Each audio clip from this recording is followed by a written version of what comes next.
Welcome to the Art of the Difficult Conversations webinar. We are so delighted that you decided to take these 30 minutes to learn some new concepts and a model of how to have those conversations that we absolutely need to have. Yet we do all sorts of what I call the dysfunctional dances to not make it happen. So thank you for joining, and thank you for taking the time to really spend some time thinking about how you engage in those difficult conversations. So even though we are virtual, and even though you're doing this on demand, it's really important for you to make sure that you are participating, that you are understanding that we are asking you to write down some things, and that you lean into what may be some discomfort, because our automatic reaction is to deny or say, oh no, that's not me. That's not me at all. But yet we all do it to some extent. And then of course, you may want to take a break or two, that the 30 minutes may be too much for you in one sitting. And so take that moment, take a break, then come back to the webinar as well. Here's what we're going to be doing. We're going to be talking about different activities. We're also going to teach you some or provide for you some tools and techniques for mastering, which is the mastering model, and then a little bit of a true-false quiz.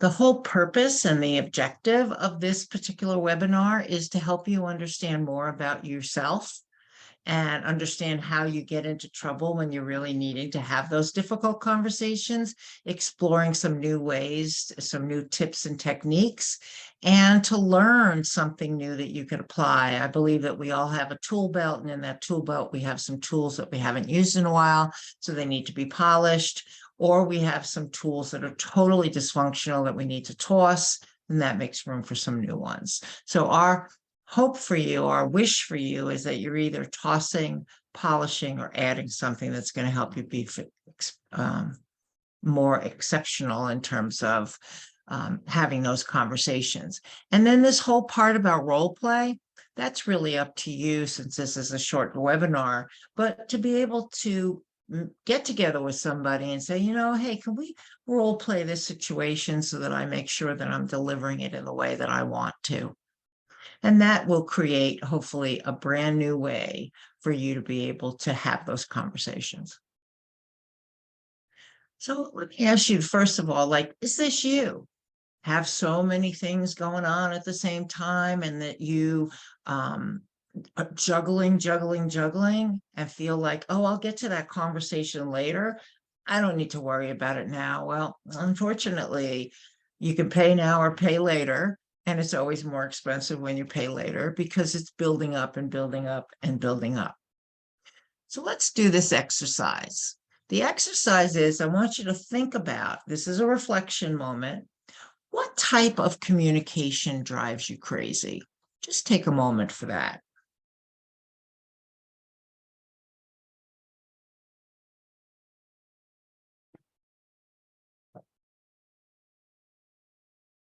The things that might come to mind are when somebody just keeps going on and on and on and on and on, and I just want to shake them and say, stop it. I already got it. Or, pardon me, it might be somebody who doesn't give you enough information, doesn't give you enough for you to be able to take that project and move it on, but you don't know how to say that to the person. Something to think about. And so when we talk about the essentials of the art of difficult conversations, we have to think about first, what makes having that conversation hard or difficult? Take a moment to reflect on that. What makes having the conversation hard or difficult?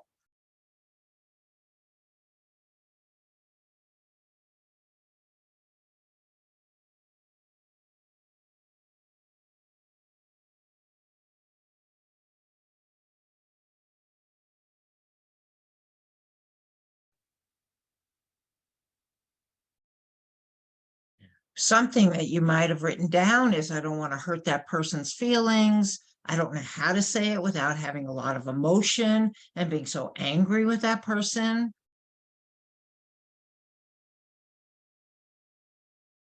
Here's one of the other dynamics. We live in a world that I call the 8 to 2 world, which is really more like 7.5. If you don't get me a hello, if you don't, sometimes they call it those hazardous 30 seconds, but you don't even have 30 seconds in order to be able to engage with the person. I know for myself that, like, if I'm not in it, I just start to disengage. And so it's really important that how we approach that conversation that we need to have is done in a way that is open and provides curiosity for the person to want to be involved in it. The other thing is we're living in this world of, yep, we all got them, that wonderful thing called the cell phone. And you know what? It's wonderful, but it's also detrimental, because what we think is, oh, well, I'll just text them what I think. And that's really not the way to have it. It's all about that human connection. So it's all about it's not so much the words as it is the stuff around the words that you're looking to pay attention to. And so what happens is that we have this really horrific way in which we're communicating, and we really don't want to do that. The other thing that I would say to you is that, what's your intent? And therefore, that drives what's going to be the outcome. If your intent is that you want to just win in that conversation, you're not going to have that conversation. You're not going to be able to master that difficult conversation. If the outcome is that I want to figure out how we can work together better, how we can figure out what are the things that are getting in the way for us, then that becomes very different, and it's a different experience. What we don't want in the workplace is people that are totally disengaged. I love this particular slide because it really speaks to the fact that people are unhappy. And when they're unhappy, they're not going to provide for you what you need for them to do, which is to give you the most productivity that they can, that creative spirit, that innovation to make things happen. And if you're not having the right conversations, those difficult conversations that you need to have, this is the workforce that you have. These are the colleagues that you have. This is the family members that you have, because it's not just for the workplace. It's all about what I like to call the human connection. I always say you can have the best technical skills in the world, but if you don't have the right people skills, if you don't connect on a human level with somebody, then what you've got is somebody's just putting in their time. Or they say they see you coming and they go, oh, there she comes again, or there he comes again.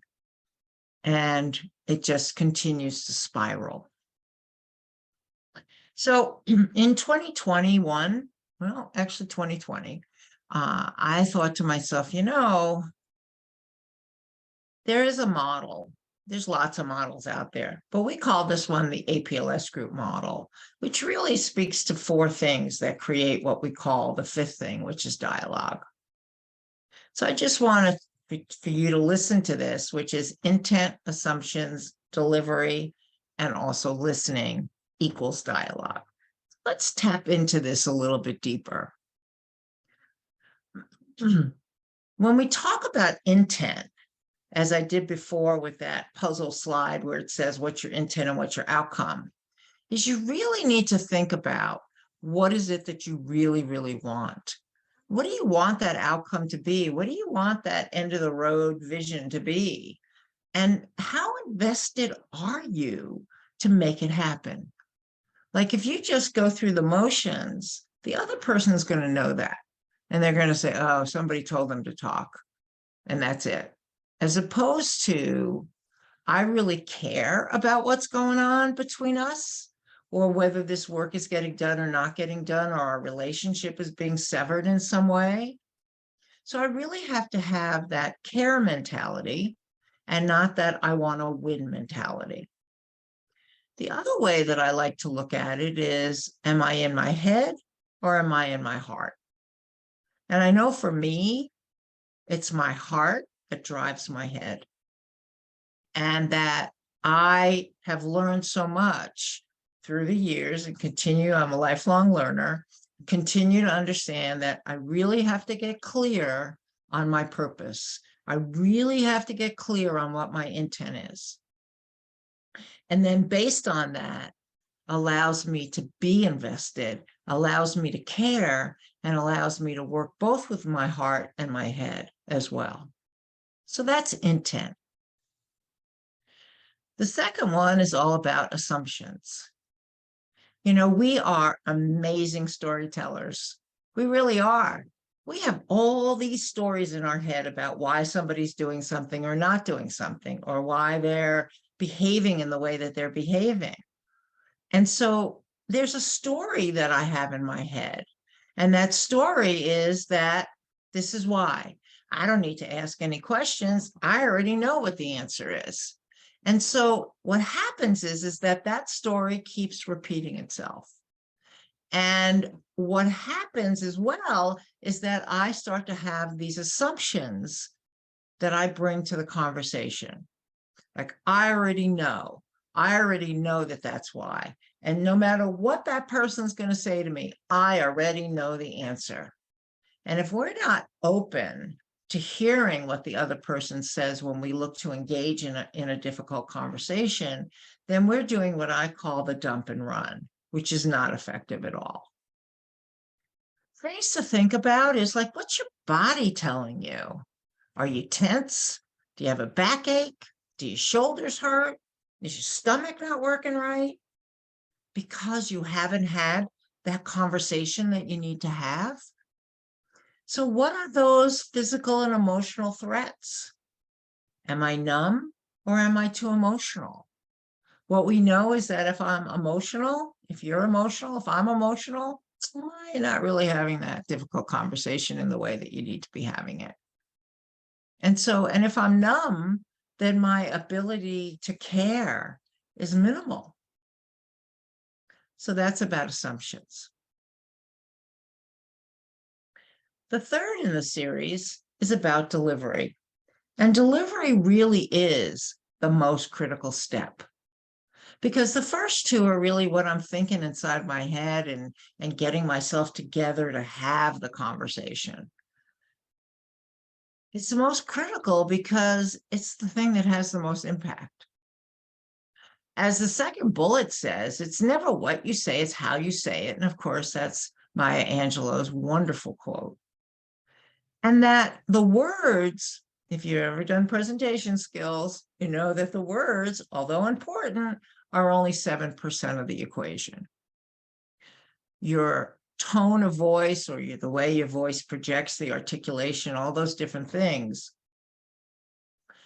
is 38%. And 55% is my body language. Imagine if you're watching this webinar and I don't have any enthusiasm and I'm not interested really, I'm just kind of going through the motions.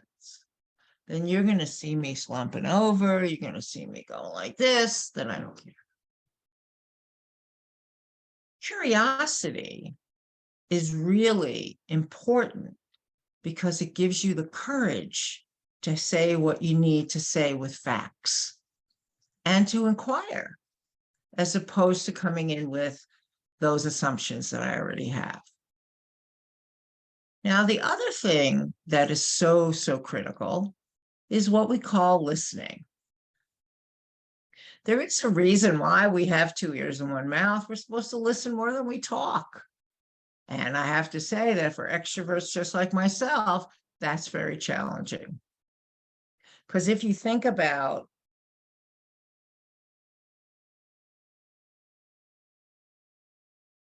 the 6-second pause, for those of you that are on the webinar who are like extroverted like I am, are like, oh my goodness, 6 seconds, that was so long. And yet introverts are saying, thank goodness she kept quiet for just 6 seconds so I could be thinking about the things that she has said so far. You probably have heard the notion of seek to understand, and that's, of course, the Covey approach to the 7 habits of highly effective people. But it really is in a difficult conversation. You need to really be open to gathering information and to learn from the other person, their perspective. Again, if I've come in with those, assumptions, then I'm really not being open. The other thing, and I learned this when I was in graduate school, when I went for my master's degree in counseling, is there was a wonderful theorist and therapist by the name of Carl Rogers. And Carl Rogers passed away in 2012. And he was known as the father of client-centered therapy. He saw his patients as clients. He saw that in the 50-minute, that's 50-minute time that they had together, that his role was really just to listen and to maybe say a few things like, say more about that. Or, so what I hear you saying is, and then paraphrases back what he's heard. What happens for the speaker is that they feel like somebody's really invested the time to talk to them. The other thing that I learned, and I feel that it works in all sorts of arenas, is asking those open-ended questions. Asking open-ended questions are powerful because you're not putting in any of your own agenda or what you think. You're asking the person what or how, so that you get that information from them so that you can have that dialogue that you're looking to have. We also talk about those four: intent, assumptions, delivery, and listening gets us to dialogue. And dialogue is what you're looking for. It's not a monologue. It's not just me talking or you talking. It's us talking together. It's a two-way communication. It's looking for clarity and understanding. It's looking for confirmation. This is very challenging for people because, especially in the work that I do with lots of different individual contributors, managers, senior level, all different levels in the organization, is they got hired for their problem solving skills and they just want to get right in there and solve the problem. The problem will be solved. The solution will come out. But what needs to happen is there needs to be that communication, that dialogue. What it does is it eliminates and reduces those inferences that maybe we've made or those assumptions that we're bringing to the table. And what it does really well is it promotes a complete conversation.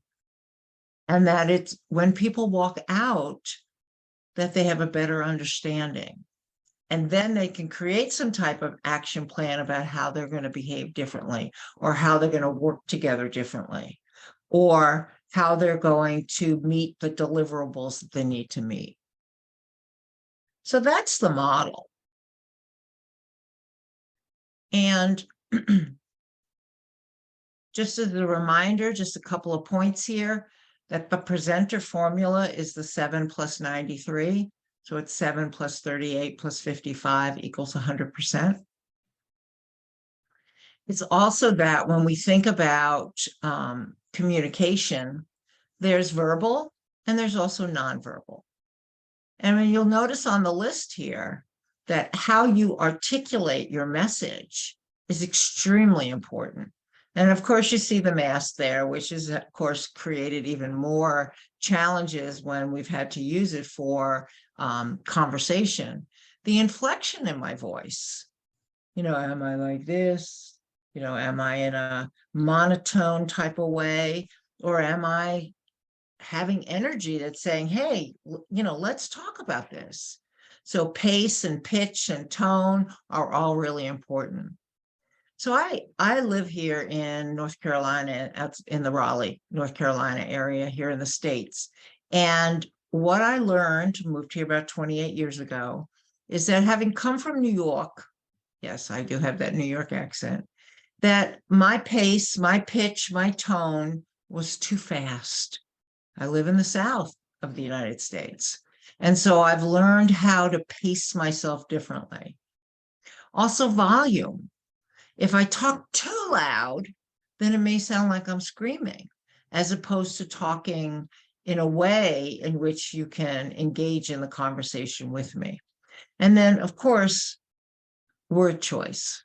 Even though it's 7% of the conversation that you're having, it's a critical 7% because the words you choose need to be words that somebody's going to understand. And then with nonverbal, which plays such a part in the conversation, is am I looking at you or am I looking down? Am I looking up? Am I looking around or am I looking at you? And gestures, maybe I could use my hands too much or I can use my hands just to augment what it is that I'm talking about. And then we also talk about posture. Posture is extremely important to me. I was the tallest person around when I was growing up, and so I hunched over quite a bit. Been working on my posture for about 4 years now, really being able to stand up straight. And then your facial expressions.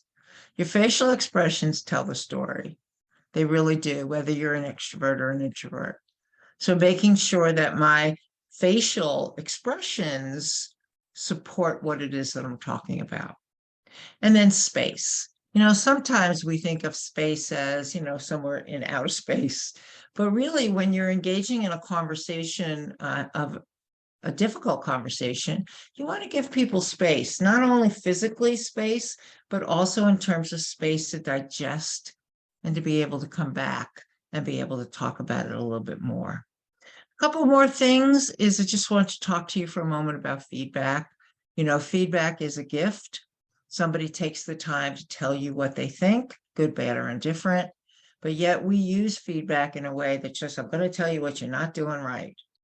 And so I came from the school of holistic. Here's what I value and appreciate, and here's what I need for you to do differently. And so there's a model. It's called the SBI model. It's about situation, behavior, and impact. And so if during this difficult conversation we need to talk about something, then this is a way in which to approach it. And in terms of listening, I know I talked about the fact 2 ears and 1 mouth and, make sure that, there's a reason why you're supposed to listen more. Then I will say to you that there's 3 different levels of listening. There's like, I'm listening, but you're really not. Then there's, I'm actively listening. And then there's what we call the global listening. And global listening is where you want to be in any conversation that you're having. Because it's not just the words, but it's the affect of those words. It's the feeling that that person's talking about, whether they were angry, whether they were sad, whether they felt like they weren't included, whether they felt that, there are things that are going on that are having an impact in terms of their ability to do the work.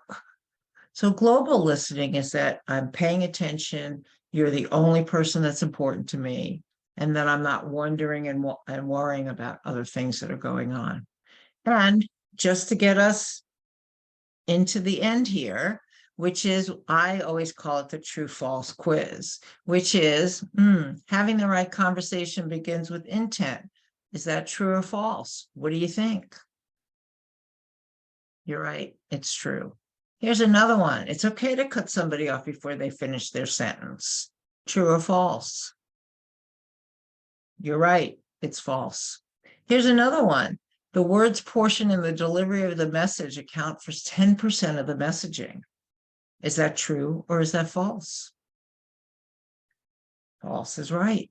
And listening to the other person is a key ingredient to difficult conversation success. Is that true or is it false?